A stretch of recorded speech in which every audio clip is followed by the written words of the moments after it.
Kalau di tempat yang lain, misalkan di Katolik Kristen itu sama dengan yang di Muslim itu tahlilan atau yasinan di rumah.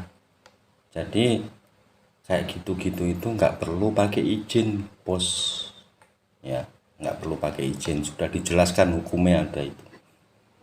Jadi kita harus tepo seliro, dieling-eling, tepo seliro, lembah manah, ya. Jangan, di Indonesia ini nggak ada yang namanya mayoritas minoritas. Kecuali tempat ibadah keluarga. Rumah ibadat keluarga itu tidak perlu pakai izin. Apa yang dimaksud rumah ibadat keluarga? Yang dimaksud rumah ibadat keluarga kalau di Islam itu namanya musola, kalau di Kristen itu namanya rumah doa. Ya, jadi untuk kita umat Islam kalau kita mau bangun bikin musola di rumah atau bikin musola di ruko perlu pakai izin nggak? Tidak perlu. Tidak perlu pakai izin. Begitu juga orang Kristen. Orang Kristen mau bikin rumah doa di rumah atau di ruko itu tidak perlu minta izin. Nah ini penting sekali buat umat Kristen tahu. Jadi supaya jelas kalian ibadah di rumah, kalian ibadah di ruko tidak perlu minta izin. Itu menurut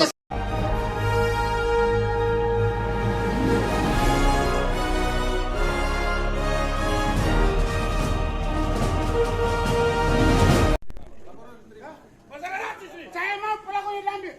Bapak-bapak, saya perkenalkan, saya logo timur. Ya, biar dengar dulu. Ya, saya tidak mau ada rasis di Tangerang Selatan. Saya jangan nama baik. Ya, saya kenal juga Bapak Kapolres, saya kenal baik. Saya jaga itu. Siap ditangkap kalau saya. Siap, ya, siap. Udah polisi segera jalan, Pak, ambil itu pelaku. Ambil pelakunya. Jangan lama-lama.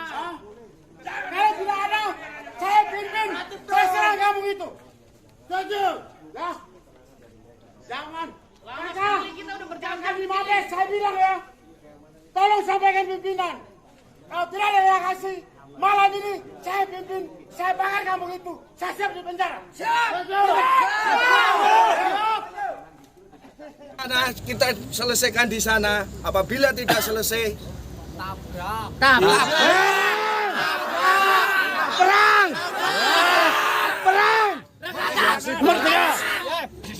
intinya seperti ini. Kita tidak pernah cari musuh. Tapi kalau ada musuh kita tidak akan pernah.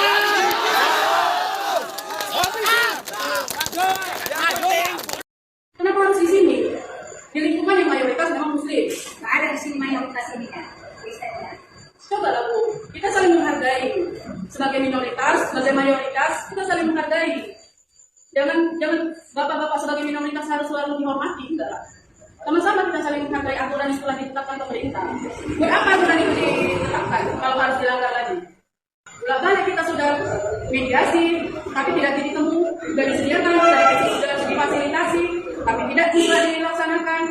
Kita masyarakat capek loh. Buat kegiatan tidak ada izin. Ada izin. tolong terutama umat Kristen yang sering dibubarin, ini tolong simak. Bab 1 pasal 3 berbunyi, rumah ibadat adalah bangunan yang punya ciri-ciri khusus yang dipergunakan untuk ibadah kecuali tempat ibadah keluarga.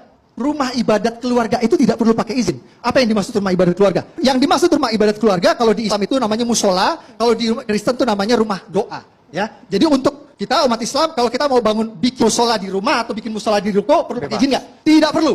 Tidak perlu pakai izin. Begitu juga orang Kristen. Orang Kristen mau bikin rumah doa di rumah atau di ruko itu tidak perlu minta izin. Nah ini penting sekali buat umat Kristen tahu. Jadi supaya jelas kalian ibadah di rumah, kalian ibadah di ruko tidak perlu minta izin. Itu menurut SKB 2 Menteri. Ya. Assalamualaikum warahmatullahi wabarakatuh. Waalaikumsalam. Salam. Salam. Salam sejahtera buat saudaraku yang beragama lain. Hari ini telah terjadi tindakan pidana 170 KUHP pengeroyokan junto pasal 351 atau 351 junto pasal 170 pengeroyokan.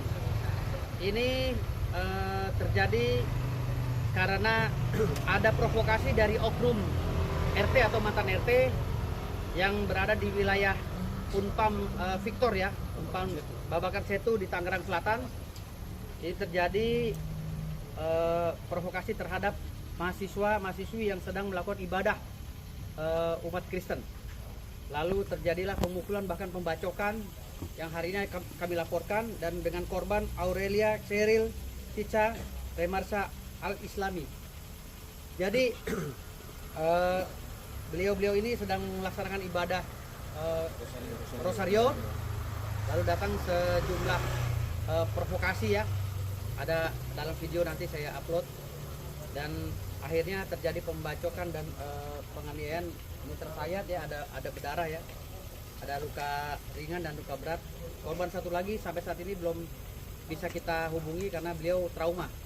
Beliau dari Bogor ya, jadi beliau dari Jonggol, laki-laki umat Islam, dia dari Jonggol ingin membantu adik-adik cewek ini memisahkan karena ingin dikeroyok oleh orang-orang tempat.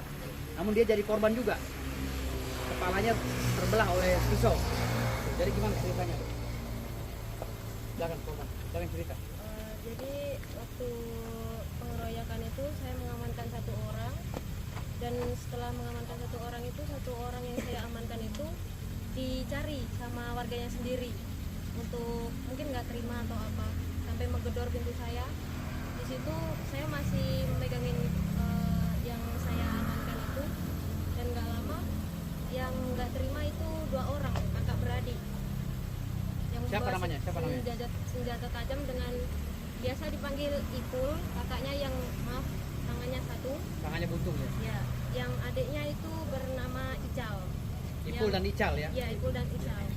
Yang menyelesai itu bernama Ical, yang menal dan membacok itu bernama Ical. Dan itu semua dia menodongkan pisau ke semua orang. Seperti itu. Termasuk anak Jonggol yang memisahkan kamu itu, Iya. kena juga dia? Iya. Oleh si Ical ini? Iya, Dan awal mula provokasi dilakukan oleh Pak RT yang pakai peci itu ya? iya, Bapak RT. Pak RT provokasi memanggil warga dengan nada keras. Jadi perlu diketahui bahwa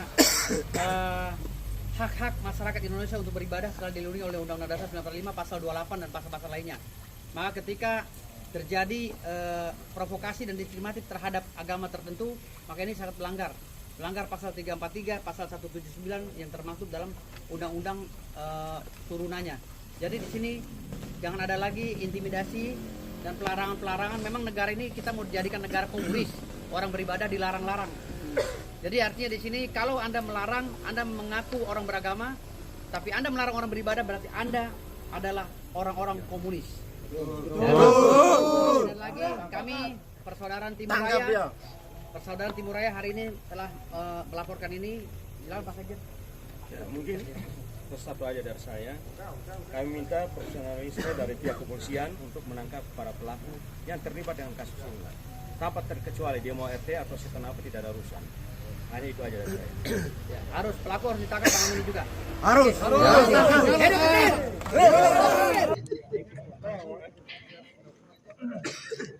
Jadi jangan pakai tunggu lagi. Begitu udah ditangkap aja, udah kita kasih balik, udah kita kawal ini hukum seperti apa? Ya betul. Kamu bisa pakai L. Kalau tidak ada hukum itu tidak berlaku, maka kita pakai L. Siap, saya pimpin. Paling masuk penjara pasti ya Pak. Karena saya sudah bukan anarkis. Ini sampai saya punya pengacara PPDPR ini pengacara ini apa kolektor sampai turun. Ini juga Oke, di Tangerang kayak mana lah ya.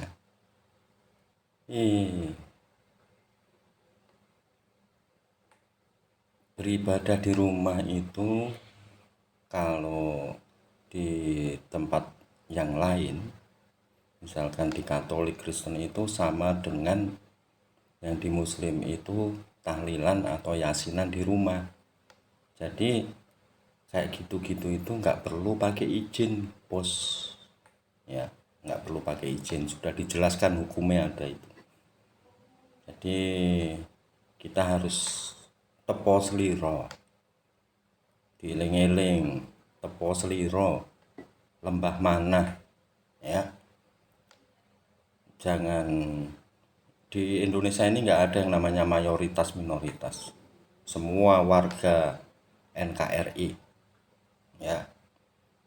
Ingat dulu kalau sultan-sultan itu ibaratnya nggak ngizinkan kalau Indonesia ini 2 tahun pertama nggak dibiayai Keraton Yogyakarta, ya nggak akan berdiri, ya itu. Jadi janganlah, kita ini Pancasila, ketuhanan yang Maha Esa, bukan keagamaan, ya ketuhanan yang Maha Esa. Makanya saya kalau pergi ke tempat-tempat orang-orang fanatik, agamamu apa? Sila pertama, ketuhanan yang Maha Esa. Itu agama saya. Ya, biarin mau ngomong apa.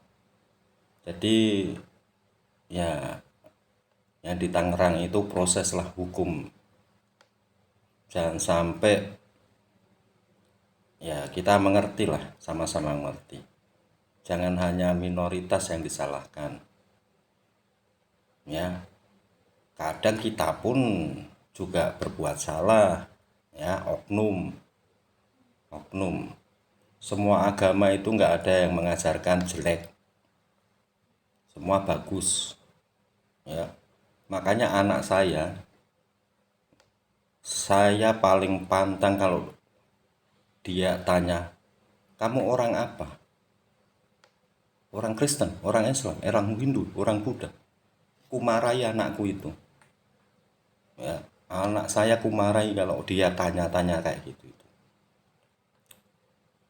Tapi kalau tanyanya, berasal dari mana mas? Berasal dari mana mbak? Kota mana? Itu baru pas, ya. Itu dimulai dari pendidikan rumah dulu lah. Anak-anak kita bimbing seperti itu. Ya, jangan sampai kamu orang ini, kamu orang itu, kamu orang ini. Di situ. Nanti kalau kita nggak rubah, bahaya NKRI ini sampai ke depan di sana. Ya, selama kita masih berpikir perbedaan agama, Indonesia ini nggak akan maju. Apalagi diprovokasi dengan budaya-budaya luar negeri sana. Budaya sendirilah pakai. Wong Jawa budaya Jawa nganggo blangkon kaya ngene iki. Ya. Yang NTT pakai ciri khas NTT. Nggak usah pakai ciri khas luar negeri. Ya. Ciri khas awake dhewe itu sudah lebih bagus. Ya. Ingat, manusia purba pertama kali, ya, paling tua. Kalau kita hidup berdasarkan ilmu sains, itu manusia purba tertua di seluruh dunia itu ditemukan di kota Solo. Itu ya, manusia purba pertama di desa Trinil. Monumennya, museumnya masih ada sana. Pergi ke Solo sana. Jadi jangan lagi perbedaan-perbedaan dipermasalahkan. Sudah dijelaskan ya. Sudah dijelaskan. Kalau yang pakai izin itu mendirikan masjid, mendirikan gereja, itu pakai masjid. Tapi kalau pakai izin ya, masjid, gereja, wihara, kayak gitu itu harus pakai izin. Tapi kalau ibadah di dalam rumah, di rumah perkumpulan itu, mau kalau misalkan Kristen itu ada acara ya itu sarasean atau partamyangan, kalau muslim itu ada acara tahlilan, ada acara yasinan, kayak gitu itu kan boten nganggo izin, boten perlu nganggo izin. Nah, itu ya. Jadi janganlah kayak gitu. Eling, awake dhewe iki wong Indonesia, bukan orang-orang dari Timur Tengah sana. Matur suwun.